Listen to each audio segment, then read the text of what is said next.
Yo, assalomu alaykum qarindoshlar. Qanday qo'nayishma? Hozirgi vaqtdan xayrli bo'lsin. Men ismim Farhod. Bugungi bu iqtisod qonunum kelgan olan qizg'in qarshi olman. Mablag' silish qatorlik mablag' sog'anchog'da ehtiyojchan bo'ling, ham o'zingizga xos uslubda mablag' silishni o'rganing. Bugun men sizlarga so'zlab beradigan bo'lsa, biz qanday qilib maoshimizni o'stira olamiz. Men o'zimning qallam kelgan bir necha xil usulni sizlarga so'zlab beray. Balkim bundan jiq usullar bo'lishi mumkin. O'zingiz yana izlanib baqsangiz bo'ladi. Birinchi usul bo'lsa, dunyomi shundaq taraqqiy qilyotdi.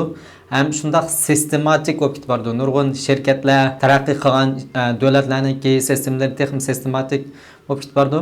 Shuningga men uchun birinchi va eng muhim bo'lgani mas'uliyatchanlik. Hamma odamlarningki shu besimga taqobil turish kuchi ancha o'xshamaydi. Mas'uliyat qancha jiq bo'lsa, qancha kuchli bo'lsa, odatda odam texnikroq besim his qildi. Shuningga hozir kim texmo bakrak mas'uliyatchan bo'lsa, shuningki tafovati texm yaxshi bo'lib qoldi. Shuningki bozori texmi chiqadan bo'lib qoldi. Albatta hozir biz shunday yaxshi davlatlarda yashayapmiz. Yaxshi davlatlarda yashayotgan vaqtimizda texmi odam besimlarni ancha ko'tarmaydigan, yoki besimlarni yaxshi ko'rmaydigan bo'lib qoldi.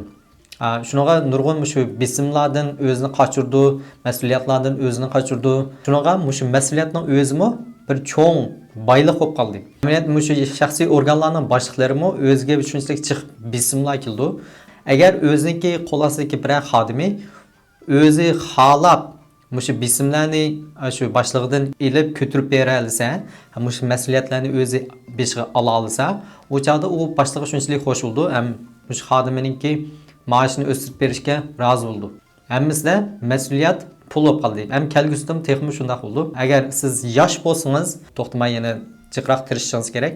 Ham shu mas'uliyatni o'zingizning beshingizga ozroqdan qo'shib jiqroq ola olsangiz, kelgusida siz texmi yishingiz cho'ng bo'lgan vaqtida texmi puldor bo'la olasiz. Mening ikkinchi taklifim bo'lsa, mayli siz qanday edi ishlang, cho'qim shu ishlayotgan yeringizga ishonchlik yordamchi bo'ling.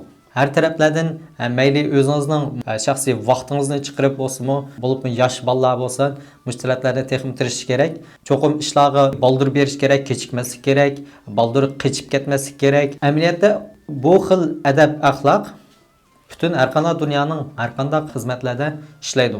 Hozirmi shu siz qancha dal vaqtida berib, kechikmay 5-10 minut baldur berib, hamma narsani planli qilib, joy-joyida qilib, ketgan chog'dimi baldur qechib ketmay, amal va ba'zan ishlaringizni o'zingizdan shaxsiy vaqtini chiqarib, idorada qilib qilib bo'lsa-mu, 1 soat ortiq har kun ishlasangiz, ham xizmatlaringiz shunchalik unumli bo'ldi.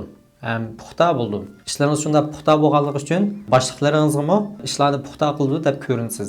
Ondan uchinchisi bo'lsa, cho'qim xizmat o'rningizda sizningki o'rningizni boshqalar talishib ololmaydigan yerga yetishingiz kerak. Mayli siz odatdagi bir xodim bo'ling yoki muhim bo'ling. Agar siz odatdagi xodim bo'lsangiz-mu, odatdagi ishlarni qilsangiz-mu, cho'qim jiqroq qiling.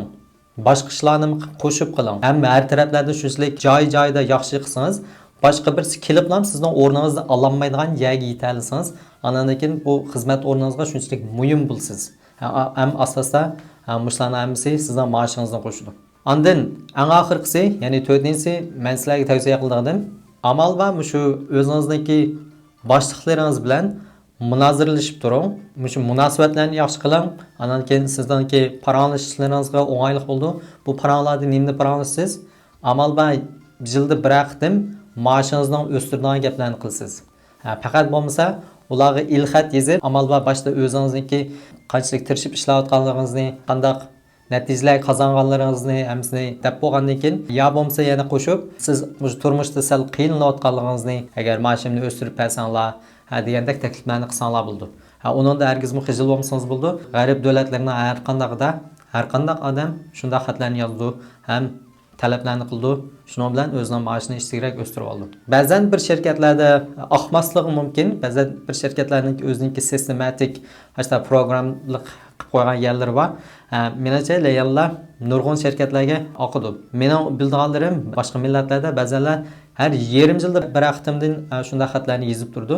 Shuning bilan o'zining maoshlarini tezroq o'stirib ola oladi. Masalan, bu meniki maosh o'stirishga sal oddiy bilimlarim.